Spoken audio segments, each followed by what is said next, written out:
Warrior Mindset Podcast. We are your guide as you make your way through life, getting better 1% every day.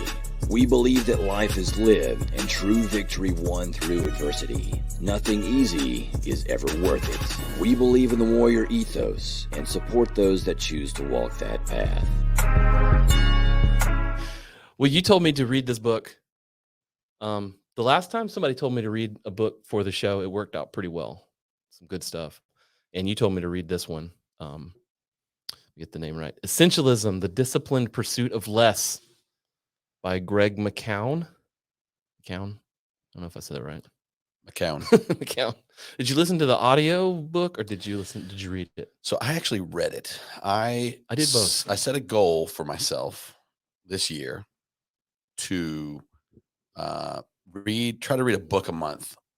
Not so much that I get 12 books done, but try to find 12 books that can help me make some change and move in some positive directions in my professional and personal life together. So this is one of them. This is the first one I started with the new year, and for me, it just, you sort of read the reviews and then my brother actually recommended it to me. And, okay. And I was hooked. It's a pretty good one. Just at the onset, right? It's always a little uncomfortable when you read a book and they're talking about people in the book, or they're providing a situation and they're like, does that sound like you? And you already knew it. Like it was already me. Yeah, and you're like, fuck you, dude. Because you gotta be brave enough to be vulnerable.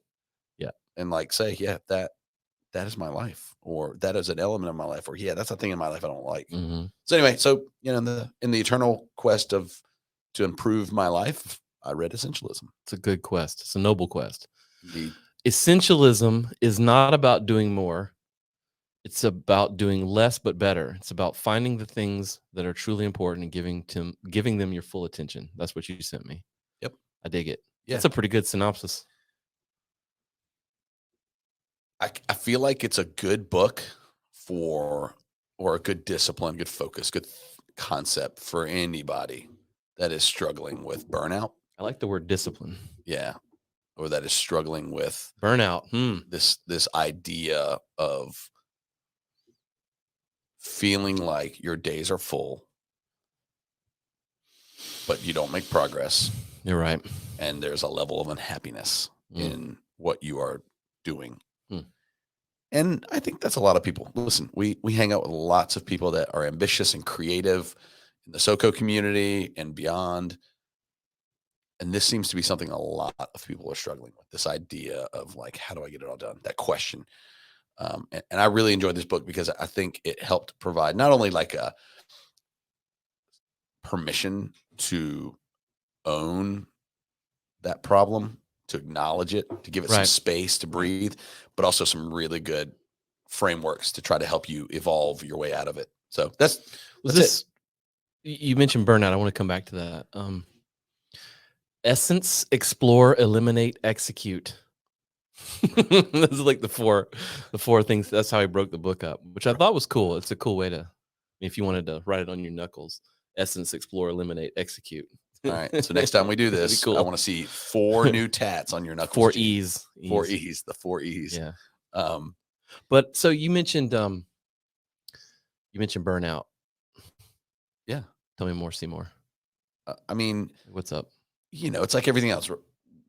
We're all trying to build things. We're all trying to move something forward, whether we are entrepreneurs and we have a company to run and grow and a team to take care of, or whether you're at the beginning of your journey and we talk about a lot about being solo and solo entrepreneurs. It is the worst possible place to be,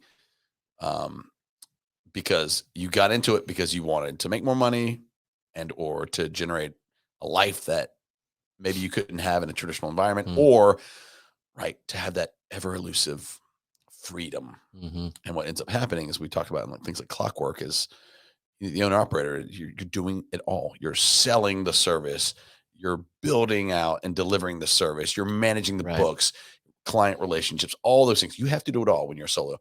And I really liked how this book focused in, and how British Greg focused in on this idea of really understanding what it is that you do well, that is your highest and best contribution to the world.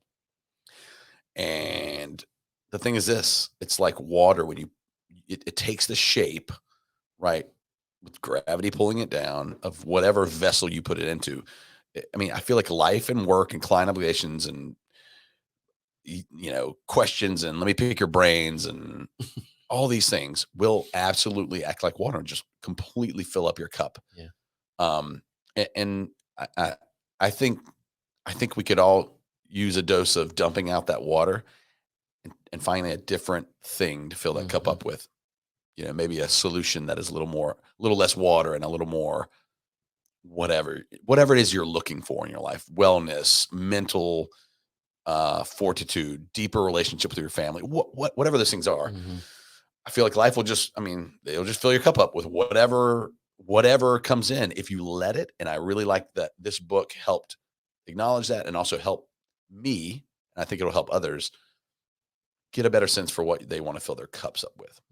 Because burnout is everywhere. It is so easy. Yeah, it's ridiculous. It is overwhelming and it is nonstop. And I think if we don't take steps to stop and make some changes and maybe get a different set of tools to use to make sure we're filling our cup up with things we care about, you'll never get there. Right.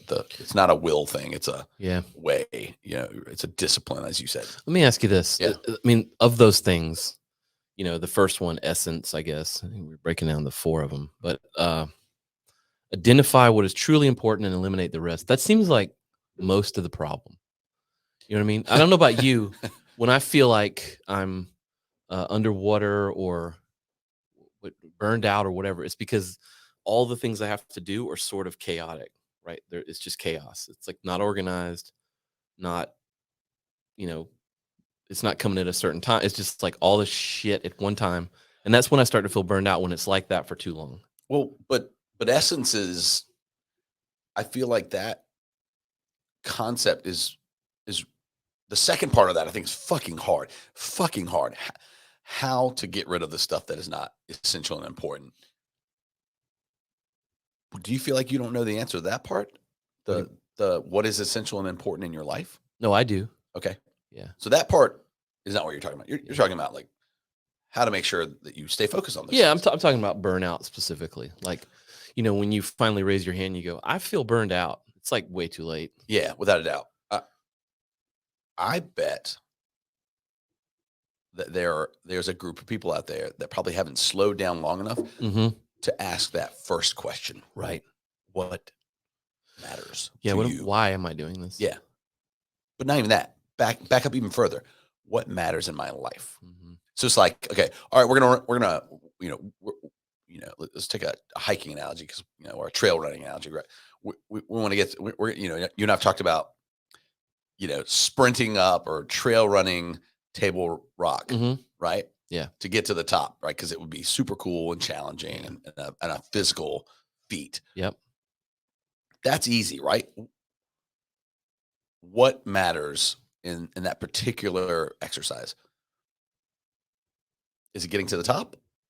No, right. No. I mean, is it? Right. No, it's. I mean, it might be. Or is it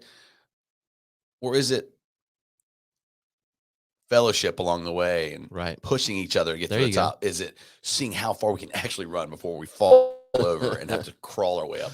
Or is it, or is it is it being in nature? So for me, what matters about that goal, that thing? So let's say that thing is the thing we're doing and it's important. Getting to the top is important. I don't think it's the most important for me. I think the most important thing for me would be being in nature, being surrounded by that, being around maybe less people for a little bit of my life, and then being with somebody who matters to me. In this case, you, a little bit. I like you a little bit, not a lot. I like you a little bit. You know what I mean? Like that journey. Like, if I didn't make it to the top, I would not feel as though it was incomplete. I would feel as long as I enjoyed it, pushed myself, and was in the moment, I feel like I would have accomplished what was essential with that exercise. Yeah, I dig that. Before I dug into the book and I was thinking about it, I was thinking that it would be another one that's about doing more in less time. You know what I mean? Right. But it's not Productivity hacks. Yeah, it's not about doing more in less time. It's about only doing the things that are important to you in general, period. Full stop. And I think that, so I think people are going to struggle throughout this experience if they are open to like reading the book and unpacking some of this and reflecting. Yeah. One, what's important to you? What's really fundamentally important? I had someone ask me the other day,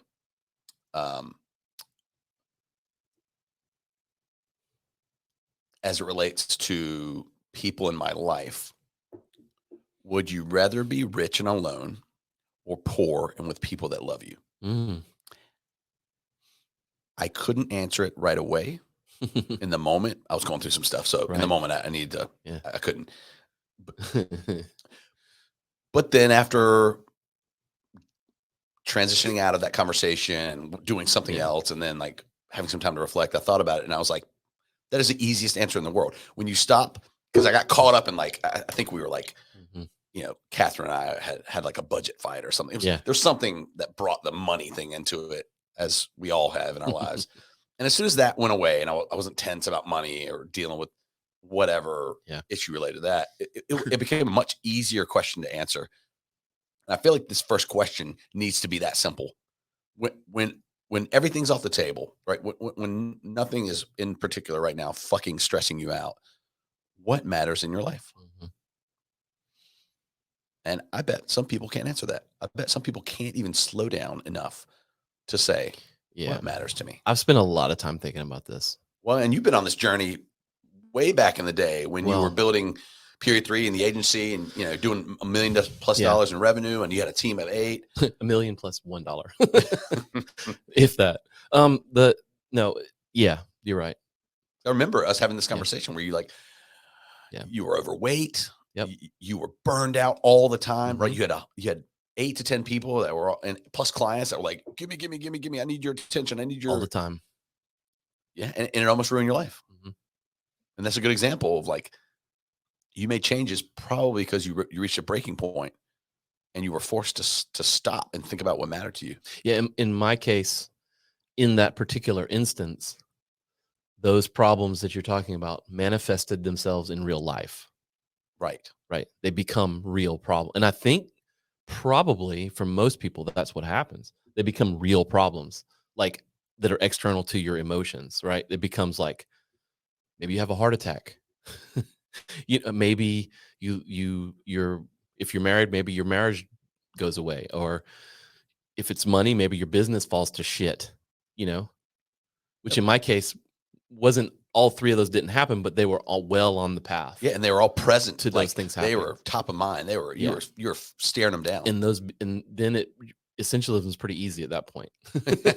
I mean, it is, because you're like, well, it's either I die or I keep doing this dumb shit. Yeah. And it's an easy, choice. But I've been thinking about this a lot, like really, really thinking about this and feeling it lately since December. I lost my dad in December, early December. And I will tell you, I don't know if you've had this experience. This is not a comparison thing. And I sincerely hope if you and you listening, if you haven't, I hope you don't. But when I was watching him pass away, I couldn't help but think about all the things that he had, like all his earthly possessions, and none of that shit mattered. Like, it doesn't matter at that moment. It doesn't fucking matter. Yeah. What matters is us in the room talking to him, and him, or just physically being next to him. Like, this sounds sappy, but I mean, those things are what's important. And that's an extreme, because he's getting ready to leave this reality that we're in. He's going to another one. That's a very extreme example. But I think if you're looking at your life and, these things we're talking about, I think it's important to really weigh, is a new microphone really important? You know what I mean? Like, it's not. Some real talk, man. Yeah. And I think that I think we need to do more of that personally, interpersonally, whether it's just auditing the shit you're doing every day. And like everything else, you actually have to do something with it. You know what I mean? Like this book. Like the book's great, but until you actually enact some of the stuff in the book, it's pointless. Right. It's, You know what I mean? what is that expression? Knowledge without Implementation or whatever word. Yeah. Yeah. Yeah, it's but you know, we talk about that stuff a lot. Like, you know, audit your friends. Like, are these people really your friends, or are they just like people that want something? Actually do something with that list. You know what I mean? Well, Like, if they're your friends, double down on them. But I think that's why I love this book and this concept and the way he's presented it is because it is reflect, prioritize, Yeah. and then take some action. And yeah, we know taking the action is hard, so we're going to give you some steps. We're going to help you. Yeah. I mean, I love there's some tools in this book that help you protect yourself from yourself, because we are creatures of habit, right? Mhm. I like to help people. I like to serve people. I like to interact with people. I like to do things that improve people's lives. And sometimes that can lend itself to always saying yes. That's one of the topics that cover in the book. It's one of the big ones. It's one of my A to E that I pulled out. Where's that? Learn to say no to requests that don't align with your priorities. This is something I wrote down. Like, saying no is hard. For some people do it really well. And those people are typically viewed as assholes, which they shouldn't be, because Yeah. you know, like, I respect people that can evaluate a situation and make that statement. Mm-hmm. Yeah, that's a big one. You know, the other thing, the core principle is less but better. We got to unpack that. I don't know if it's the right time now, but like, sure. I mean, this idea of, because we went from like, define what you care about. There's no structure to this. What matters to you, right? And then figure out how to do more of that, and figure out how to and just by definition, because we only have so many hours in the day, so much space. If you want to spend more of your time doing less things, but the things that really matter in your life, you have to figure out a way to get rid of some of the other shit. And I think figuring out what matters is hard for some people. Just slow down, right? Get in a place where you have a little bit of peace and ask that question. And I think it will help. But then there's the how to get better at identifying everything else. Right. Everything else, right? That does not, that is not essential. That is not your highest and best purpose.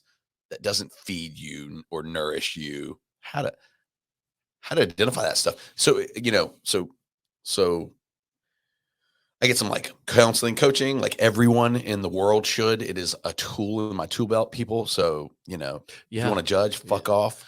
If you don't have someone that you are getting coaching and counseling from, please go get one. Yeah. I mean, if you're in a place where you are judging someone who's getting some kind of counseling or therapy or whatever, I mean, I feel bad for you. I still want to say fuck off, but I feel bad for you. I mean, because I kind of look at that, because I know some people that are like that, and it's like I kind of can't wait until you get to that point where you're okay with it. Then we can actually have a conversation. Yeah, then we can. Right.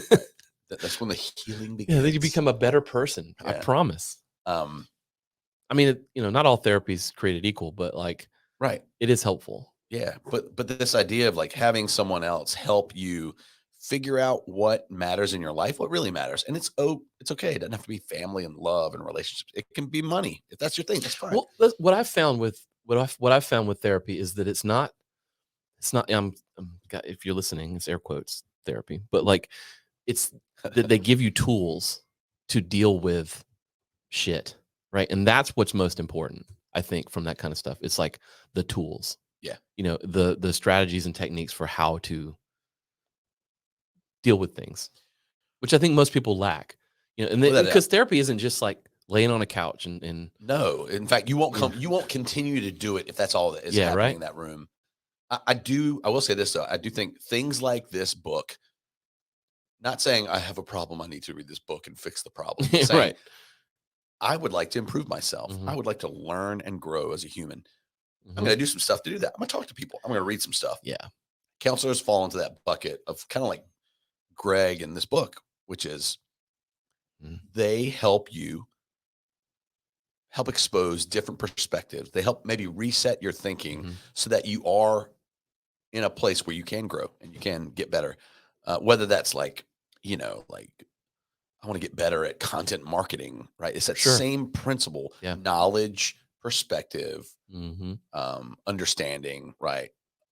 And getting a sense for what matters. So I love all that stuff. And Mhm. I love the way he says that how to quickly discern the trivial many from the vital few. Oh, yeah. So that concept of less but better, Mhm. it's kind of groundbreaking. It's not new, but to think about that, less but better. I don't know anyone anywhere that if they're not being real honest with themselves wouldn't enjoy their lives more if that were the case. Mhm. Literally, like Mhm. I'm gonna do less stuff that is trivial, that doesn't bring value to my life, so that I can do more Mhm. and with sort of do focus on less things that are better for my life. I mean, that instantly for me evokes this like feeling of calm, or at least of like being recentered. Mhm. Also, in the whole sort of like creative world, honing your craft, that idea of like, you want to get really good at something, you have to do it a lot, and to do it a lot, you have to say no to a lot of other things, Yeah. For and real. sometimes those things might seem like they're good, Mhm. but they ultimately don't lead you to great, right? Mhm. To something incredible. I mean, Right. the 10,000 hours analogy. Um, 10,000 hours to mastery. yeah, Yeah, yeah, yeah. yeah. I mean, I mean, these are all interconnected. I just like the way he delivers it. Yeah. And then, you see yourself a lot in the book. But this idea of like less but better, like Mhm. how I found it really helpful to apply that concept to very specific examples in my life. So like one thing, I want to read more books, uh, but not because I want to read more books, but because I want to gain some new knowledge in some specific areas. I don't really care if I read it or listen to it, or Mhm. someone demonstrates a concept with shadow puppets. I don't care. I want to grow that knowledge base. It's important to me this year and moving forward that I do that. Content marketing, right? I want to get better at that. I'm a great storyteller. I have a sultry radio voice, but in terms of like telling stories that engage with people, that can hopefully Mhm. convince them to take some action. Maybe they'll spend a couple bucks with us here at SoCo, or whatever it is. I want to get better at that. Yeah. And what I've realized is I've always wanted to get better at that. And I have never decided, I have never made it important enough Right. to say, I'm not going to do some other stuff. And so it never got done. Yeah. Never got done. And then this Right. year I've stumbled into it. We're finally starting to get the rhythm. I'm writing regularly. We're doing this podcast regularly. Yeah. We're Feels good, doesn't it? making space. Yeah. We're making space for things that we enjoy, Yeah. and things that we believe will probably have an outsized impact on our business. Yeah. You're talking about creating momentum, which is like super important. Super important tool that I use personally for getting shit done, which is you know, you got one of your notes that you wrote was like do the hardest thing first. And I kind of we could debate that, but I kind of like I don't do that.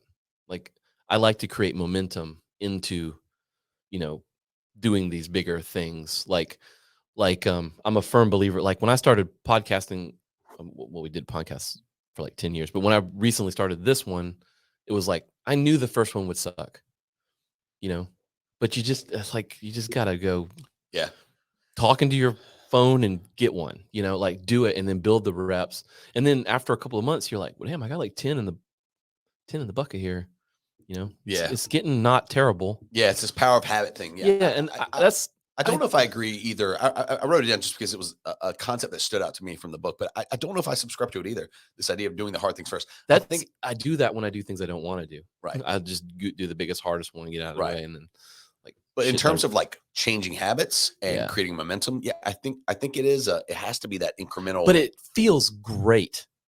It's definitely a less friction filled Yeah. way to achieve something. But when you start something small and then you've built it a little bit and it's like 6 months later and you look back at it, that moment when you do that, it feels pretty damn good. Yeah. You're like, yeah. I mean, I don't know anyone who doesn't like making progress. Yeah, And man. I think that's the thing. And I think so many people get stuck with their fitness goals or, weight loss goals or professional goals. I want to earn more income or whatever it is, because they struggle with that first step, getting started. And so I really like this book because he does help you think about easing into some of this, right? Like pausing to reflect the essence first, and then talking about what really matters and unpacking that. Why does it really matter? And so it's sort of like building some momentum to get you to the point where you're ready to be like, okay, how do I say no to that jerk that always interrupts me when I'm in a meeting? Yeah. Or, that client that emails it on 8:00 on a Saturday and is expecting a response. Right. Yeah. Those things, like, not only they are eat they at you, rude, but they eat at you. Right. Yeah. And I will say it's sort of like anti-momentum, right? Oh, yeah. You're having a great weekend. It's a brick wall, and that comes in. Oof. And in some cases, for me, that can ruin my evening. Oh, absolutely. You know what I mean? I don't know Especially how many, if they're assholes. I don't know how many vacations that I haven't ruined the vacations, but I don't know how many vacations that I've spent working on shit. You know what I mean? And you're just like, fuck, why am I getting up before everyone else to work on this shit for 3 hours before they get up? Right. And then you're grumpy. Yeah. When you should be on vacation. And that's a choice. But then there are, but also, so we live in this era where we have access to everything all the time. There's not a moment of the day where you couldn't reach me. Right. But here's the thing. Why aren't we taking steps as per essentialism? Yeah. Right. If these are trivial, many things, to remove ourselves from that situation. Yeah. I mean, phone on, right? Email autoresponder, like we have this full bevy of tools that we can use to essentially, no pun intended, be unreachable if we are off, right? If we are on family time, to not just be like, because for me, it's not that I was reachable. Let me think about how I want to say this. What fucked up my weekend? It was that it came in, and if it comes in, I am going to do something about it. Right. I don't have the willpower to like slide the phone open, or like dismiss that notification. Like, I'm going to open it. So knowing that about myself, why am I not adopting tools and approaches that allow for that intrusion, that thing that I know is going to fuck up my weekend, to never show up? It's that kind of stuff. What is that? What makes you check the email? I'm asking you. Me. I mean, what makes you check the email? I don't know why I check it. Yeah, I think I check it because A, I like to be connected to what's happening. Yeah. B, I have a servant leader mentality, and so I care about supporting people. C, maybe a small percentage of it is fear that if I don't, the client will they'll get mad or whatever. Get mad and fire me, which is all in my head and pretty much bullshit. Yeah. Luckily, only a small percentage of what's happening in my brain is that fear. I don't know. I don't know either. Also, I mean, these things are designed, right, to capture our attention, really, so that we do open them. That is the whole nature of the digital economy now. So I think some of it's just literally designed by really smart people that want to sell you things. But my point stands. Why the fuck do we let those things happen? We do, right? I mean, once we know something is trivial, I think that helps change our mindset around it. But continually, I feel like this book, and then just in practice, we have to reinforce those good behaviors, those good habits that allow us to focus on those valuable few things. Time with my son on the weekend, and take active steps. To your point, take action to make the other things go away, to make it hard for someone to find you, to make it hard for someone who may or may not be valuable. Every human is valuable, but I'm talking in terms of business opportunities. Make their way onto your schedule. Just all these things. So I think there's a whole approach that this book helps you to begin to think about, where you can redesign the way you work so that the things that matter are protected. I think you can. What do you do? What are you doing to do that? So we'll go back to this like content marketing example, and I'm not doing it well, but I'm doing it. You don't have to do it last year. Yeah, you're not going to be perfect. It's like everything else. You're not going to be perfect. So I block time on my calendar every week, right, to think and to write, right, and to try to produce something. you and I have made a commitment. We're going to set a goal. We're going to do Mhm. 2 to 4 of these podcasts every month. And so, right. So that's a commitment. So we've said we're going to do it. It's a commitment we've made to each other. Right. Content marketing. I have blocked time on my calendar to do that. And it is time where I do those things. I do say focus mode, Mhm. I'm off the laptop. Yeah. Like, it's time to be creative. Even if I'm on the laptop, no one can get to me. Right. I am on the weekends or in the evenings, right? I have made a commitment. I am going to get home before 5 o'clock. Yeah. Right. Because I'm building stuff and I should have more control over my schedule. And so I need to take action on that. Yeah. And then when I am there, I'm going to commit to not really being on my device, because that's not why I'm at home. Right. I'm not at home so that I can relax and read the news. There's time for that. If that's important to me, I am there to reconnect with my son, to connect with my wife, to share moments, because we work too much and we don't have enough time to do those things. Physical presence isn't all there is to it. Right. But like, so like I'm coaching baseball right now, and it's like, it's just turned into like the most fun thing that I do. That requires work, but doesn't feel like work. Sure. And, and like developing these young men, God, it sounded so old guy, like helping these kids become better players and better kids. Yeah. Is so much fun. That's cool. I don't even bring my phone. Yeah. I have to be engaged in the game and then the practice. I don't even bring it. So like in that situation, like the situation has required me to not be on my phone, because then like a ball gets missed and whatever. So that works. It works really well. Like for whatever reason, my brain says this is the most important thing right now. Yeah. I have to do better about applying that to both like productive, impactful work, as well as like my relationships. I think it's like anything else. You have to practice it. Without a doubt. Because like, I think you have to practice it. I think if you don't mindfully practice that, I mean, when you're working with your son's baseball team, it's kind of easy, right? I mean, you can't be on your phone the whole time. Like, right. Exactly. One, you're going to like a douche to everybody else because you're on your phone the whole time. Two, you can't do your job. I mean, you're coaching. You have to talk to them. Right. You can't coach third base and be on your phone. Yeah. So, but to take that lesson, those feelings, those emotions, and then practice them when you're sitting at your desk doing writing or learning or whatever you're doing, reading the news, bringing those emotions, that takes practice. It's not just going to be on and off. Not just practice. You know what it takes? You have to change the structure and the infrastructure of how you get work done. And you maybe do. And I will tell you this, I think it's one of the coolest parts of this book. One of the coolest elements that came out of this book for me, I think the language he used was effortless. Mm-hmm. How do you, once you figure out what is vital, let's just stay in work mode for a second. Yeah. Once you figure out what is vital to creating opportunity and value in the work that you do, whether you're a designer or you're in sales or, life coaching, whatever it is. Mm-hmm. Once you figure that out, you have to design a system that makes it effortless to get that done. And what is effortless right now? What's effortless is rolling out of bed, grabbing your phone, swiping up, and you get hit with notifications and news and everything else. They have made that experience effortless.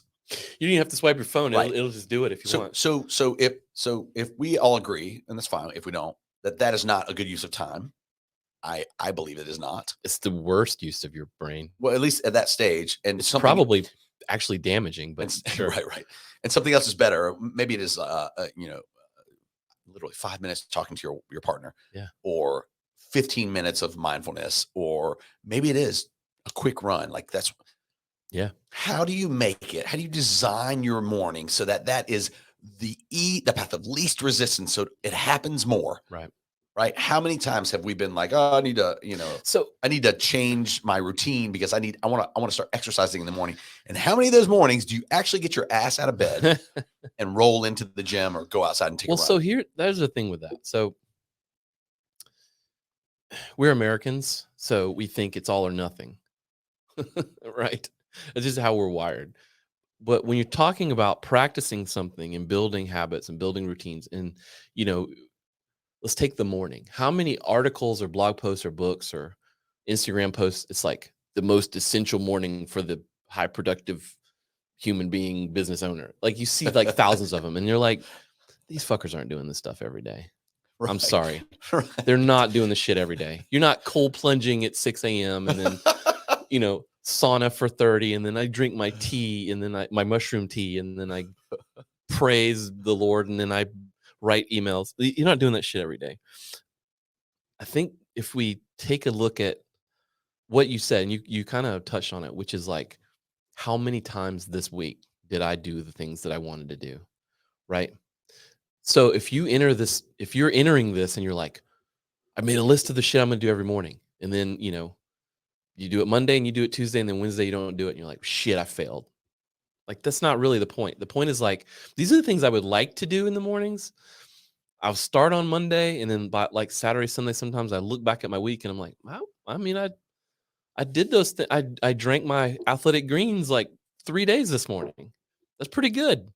It also helps you feel not so shitty about yourself. I got 2 runs in this week. Yeah. That was pretty good because the week before I got 0. Right. Like, that's progress. Yeah, this was like bringing back failure. This is like bringing back some PTSD from our Living in the Gap podcast we did. But it's not. We look at it as Americans. We look at it as failure because I didn't do 5. I only did 3. But if you think about before you started, you did 0. You know what I mean? But that's the thing. It's like change. That's the thing. The essence. What is the essence of it? What matters about this thing that you're trying to do? Right.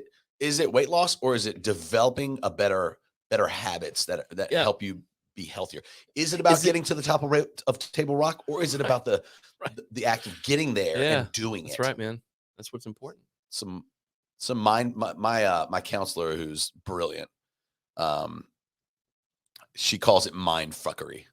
Right, the things that your old habits and behaviors, and and some of your life situational, your history, messes with your mind and influences what you choose to do, where you choose to spend your time. And she calls it mind fuckery, things that just mess with you getting to clarity. But yeah, that's the thing. And so go ahead. Did you watch there's a Netflix documentary, Jonah Hill. It's called Stutz. Did you watch that? No. You need to watch. It's a really good one, man. Yeah. I mean, it's because I watched it the first time and I was like, "What the hell is this?" And then like I had a similar conversation than when we're having with someone, and they were like, "Go back and watch it," but and we had this long conversation. I watched it again. I was like, "It's brilliant," because they talk about tools and how you approach those things you were just talking about. Why the second time? Because I put it in context. The first time I was just like, why is Jonah Hill so thin now? Like, what happened? Like, I was not. I was like, what is going on with this show?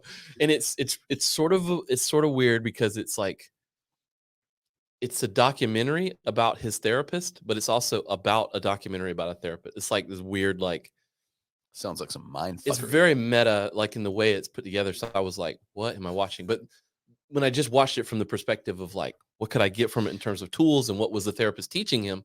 I'm like, wow, this guy's do you think that what Greg's talking about in the book, this concept of essence, do you think, this like reflecting on what matters, do you think that is the context? Is that comparable to context? Yes. Okay. Yeah. I think so too. But yeah, because all this is context, right? If we're talking about like building better habits, it's not all habits all the time. It's like, what are you trying to achieve? Are you just trying to be less stressed out? Yeah. You know what I mean? Then you need to figure out what's stressing you out. So back on this whole, like, what do I do? So another thing that I've been working on, and y'all that are doing this thing with us, you know what I'm talking about. You'll know what I'm talking about. When you are entrepreneurial and or you are the owner and the operator and you are responsible for like success and or your team, and when those things are how you exist on a daily basis, it is really, really, I repeat, really fucking hard to have a work and life that are separate, to have personal and professional things that are separate, because it is, because when you build something, it's not a thing. For some people, it's you're building a thing, you're monetizing it, and it's a, whatever it is a thing. But for most of us, we got in this because we want to change something about the world. And so it's personal. It's already personal. We started this thing because it was personal. But that also, so that's good, right? I think that makes you motivated to work hard and like to be ambitious and to try, but at the same time, it makes it really fucking hard to put it down. Yeah. And all those other things creep into it. So, and I struggle with this forever. We'd have a bad day or a bad week at SoCo or period 3, whatever. And I had a really hard time turning that stuff off when I came home, to the point where, and I mean, if you ask Catherine, she would probably be vigorously shaking her head. Yes. It began to seriously damage my relationship with her. Gotcha. And even now, on occasion, it does. I would bring home all of the stress, and all of the things rattling around my head, and all the bad client call or whatever, like my frustration with whatever the day or my situation not going the way I wanted it to. And for me, I carry it all the time, and so it didn't seem different. It's how I was, like even the good, like plenty of moments of good. Yeah. But for her, where she was in her journey, she got a lot of negativity, right? It sort of flowed into her because she was somebody I trusted and loved. And trust and love, excuse me, present tense. And so there was no barrier, right? I brought it home, and it impacted my mood. It impacted how I communicate with her and with Pascal. And so one thing I learned from this book, or what that this book reinforced to me, is this idea of making the things that matter effortless in that spirit. Before I get home, especially when I'm going home and everybody's there and hanging out, I sit in my car for 1 minute, for 1 minute before I go into the door. And I try to reset and say, okay, you have 1 minute to process whatever is left and to hang it up somewhere, so that when you walk in that door, you can be present.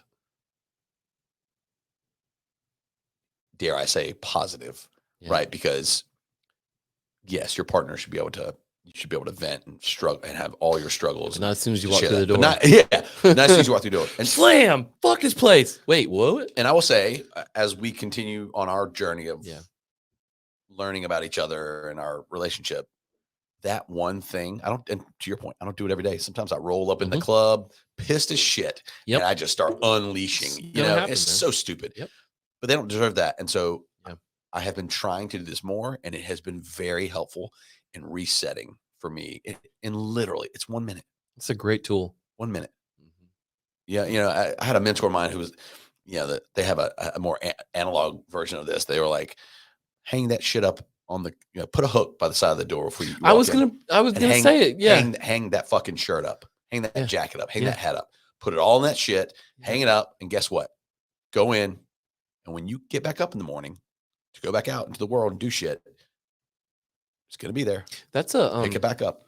That's a sports performance thing. I'm glad you said it. Now I can kind of riff on it, but like, I couldn't remember the source, but I remember reading a story about a guy who was talking about every day he would come home before he went in the house, he would tap a limb on a tree. Right. It was just his gong or whatever. He put his hand on a tree or outside of his front door, and it like reset him somehow before he went inside.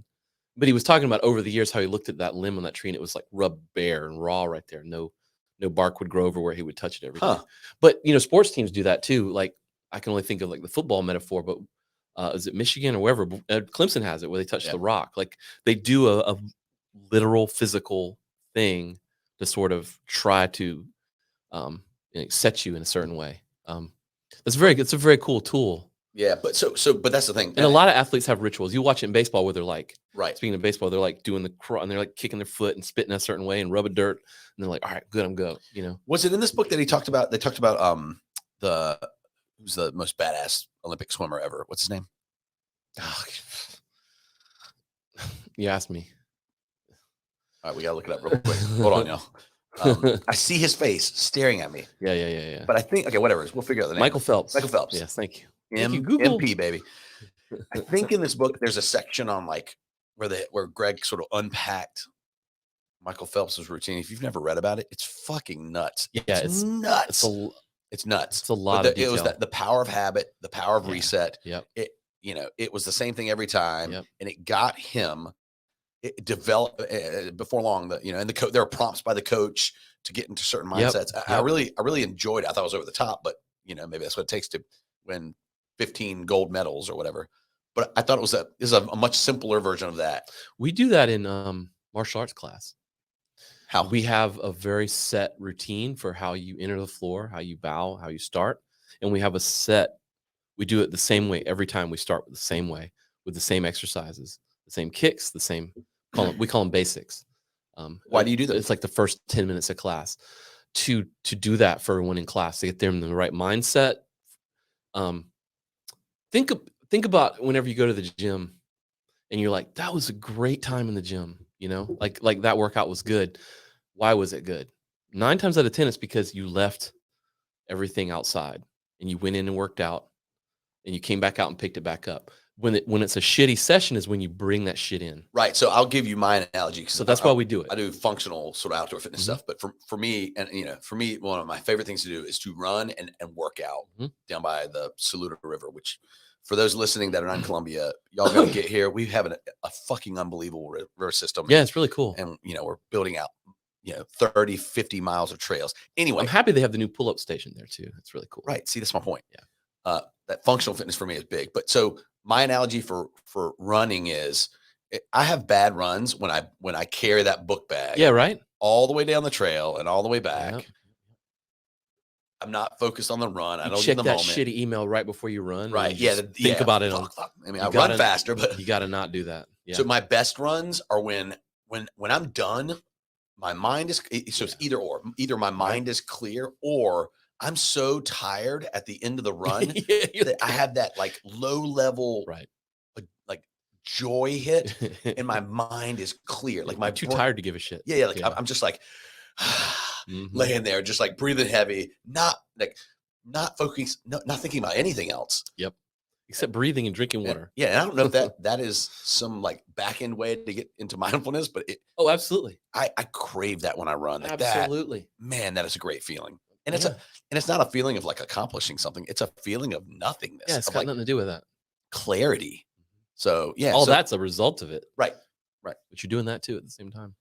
But that's why we do that. We get them to set their mind the right way. I always tell them like, this is your hour. You're here with me for an hour. Don't bring in, you can't have space for any of the other shit. You only need space for this stuff right now. And they love it. Yeah. I wonder, I don't know if this idea of routine, personal development, physical fitness, if the idea of routines has made its way all the way into how we look at our work lives. Mm-hmm. I think most people probably say, okay, I have to do this thing called work. Some of us may hate what we do. Some of us may love what we do. But either way, it's work. Our brain tells us it's work. Right. And it's, and so it's just like this thing we have to do. I wonder out there in the world, folks listening to this, what other folks do, what kinds of routines they have. I would love to hear that. Try to create positive momentum at the beginning of their day. Like, what are their rituals? What are their habits?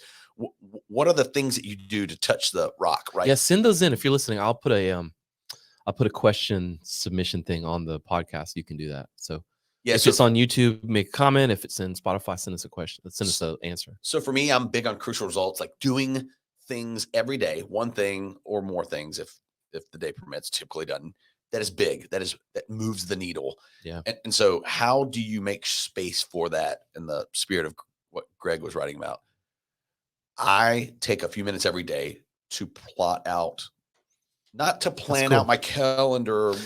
I mean, I do look at that. That's one of the first things I look at, but mostly it's like, for this day to be a good day, what must be true? Yeah. And for me, it's typically doing one big thing that moves us forward as a company. Well, I think that, you're right. So and that is one of two things. It's either moving an opportunity forward, a proposal gets shipped, or a conversation with a client has had that creates opportunity, or it's solving a problem. Like, okay, today and this week, I'm going to attempt to close this new team member Yeah. that I think is perfect for us. Like, Yep. I try, and I think it's important to do that every day. I don't do it every day, like every other fucking thing. I mean, things get in the way. I wake up and the phone's ringing or whatever, but like, you just simply don't feel like it. Right. Yeah. Or that.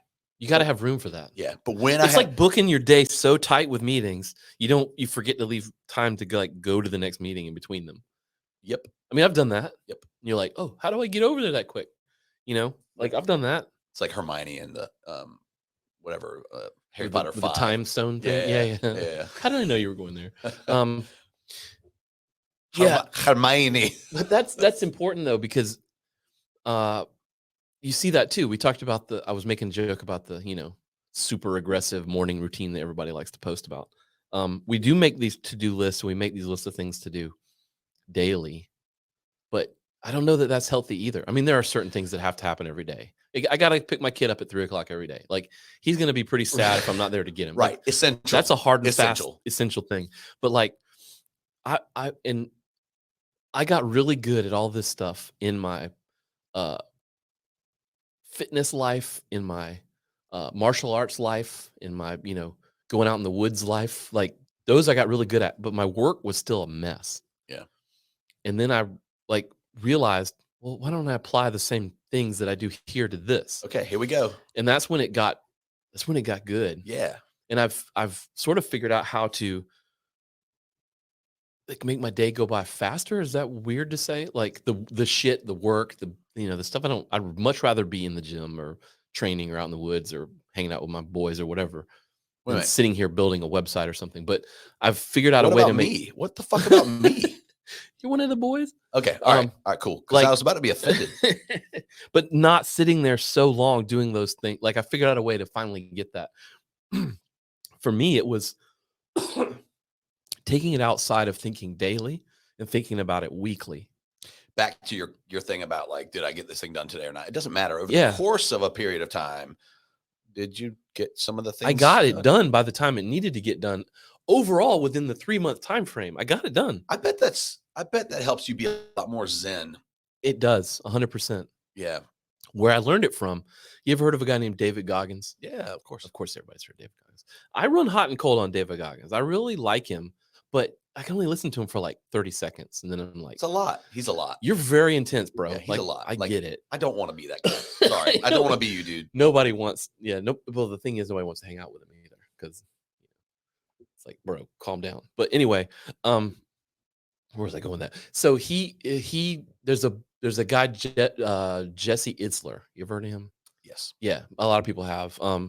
He wrote a book called Living with a Navy SEAL. He's the guy that wrote that book. But there's a part in there where Goggins was the one that came and lived with him. Yeah. Which is like, this was before Goggins was Goggins. This is like, he was right out of the SEALs. Isler was rich. He paid him, come live with him. But there's a bit in the book where he talks about him opening his mind to this same topic. And Goggins was like, all right, let's go. We're going to work out. And the guy was like, okay. He's like, we're going to do 500 pull-ups. And, Isler was like, what? The guy was like, get up on the bar and start. And it took him like 8 hours, but it got done. And Goggins was like, that's your problem. You were putting time limitations on what the hell I said. And I never told you had to do it in an hour. I have to be honest with you. He said 500 pull-ups. It was a lot. I'm not like a small dude. It was a lot. 500 pull-ups in 8 hours is pretty fucking impressive. Pretty impressive. But the point is, like, that's the thing. It's like change. That's mind fuckery right there. There's all these variables. Automatically ruled yourself out from achieving that thing because you failed before you started. You were thinking about it in a sequential 500 in a row kind of way. Yep. You put limitations on yourself. There's all these levers you can pull. There's all these variables you can change. Yeah. You got to learn what they all are, and I think that's the part of the essence, is like figuring out where all that stuff is. And in his case, he needed someone to help him, Yeah. I mean, one of the other things that I think this essentialism book talks about, or alludes to, or this idea of starting small to generate big results. That was something that I pulled away from the book. And I am I think we both are like big fans of start small, grow it over time, 1% every day kind of approach. I like what you wrote. Don't try to fix it, just improve it. Yeah. I mean, God, I know. Yeah. Yeah. But that's the thing we carry too. It's like everything's broken. It's not like everything's not broken. I mean, it can be like some stuff is fucking broken. Yeah, some shit's broken. But I mean, like, it's your whole life isn't broken. You just have areas that might need to be tweaked. And I think it's not an all or nothing game, man. Right. You know, like but I think that's a lot of people mentally struggle with that. So yeah, so Hannah Lee is one of our team members at SoCo. She has this really great brain for like learning new things and applying those things to things that we care about. So Right. whether it's like how you book a tour at SoCo or how your onboarding happens, right? If you're joining our member community or whatever. And she and I really work well together because I think we both subscribe to this idea that like it's unrealistic to try to make this thing the perfect thing. And we talk about it all the time in the development world, right? Right. Yep. Perfect is the enemy of shipped. It's the same principle with like continuous improvement, right? So we say, does this thing essentially at the end of the day fundamentally do some version of what we want it to do? If the answer is yes, then don't freak out about it. Right. Get to work and improving it. Yep. Over time. Don't stress if it's not done by Friday. Yep. But don't forget about it either. Like continuously focus on it. If this is important to us growing as a company, let's make it a priority. I love it. Let's work on it slowly over time so that this like radical innovation, I think it's bullshit, to be honest. Yep. Like Kaizen, light bulb moments. Every post I make, I put the hashtag Kaizen on it. Yeah. Because it's 100% how it works. Also, like I think in my past, my sort of more rambunctious youth, I was probably like, let's do it all now. Fuck yeah. Well, we all are. We all are, and man. Now to think about it that way, and there are plenty of things where I'm like, could I snap my fingers and could this thing be better and done? We'd all want that. It just feels stressful at this point. Though. Yeah. It feels, it's a lot of gives work. me anxiety just thinking about this idea of like, this thing is broken and it must be fixed by Tuesday. Yep. Well, that's where the stress and anxiety comes from. Yeah. And I just sounded like, we're like half our clients over history have ever sounded like. Well, I mean, it's a client. Yep. Yeah. I don't know, man. But yeah, I mean, it was a great book, dude. It was a great book. I agree. There were some like good references in there. It opened my mind up in some interesting ways. I have put some of these concepts into baby steps practice. I'm looking forward to awesome. Again, going slow and growing it over time. Essentialism, the disciplined pursuit of less, is a practical and insightful guide to living a more fulfilling and focused life by cutting out the clutter and noise and honing in on the things that truly matter. That was a little thing I found. I don't know who wrote that. I just copied you, but it doesn't work without the discipline part, though. Word. So get to it, people. Yeah, man. That was awesome. Thank you. Thanks for making me read that. We didn't make me read it. Can't make me do anything. I cannot. Namaste. All right, man.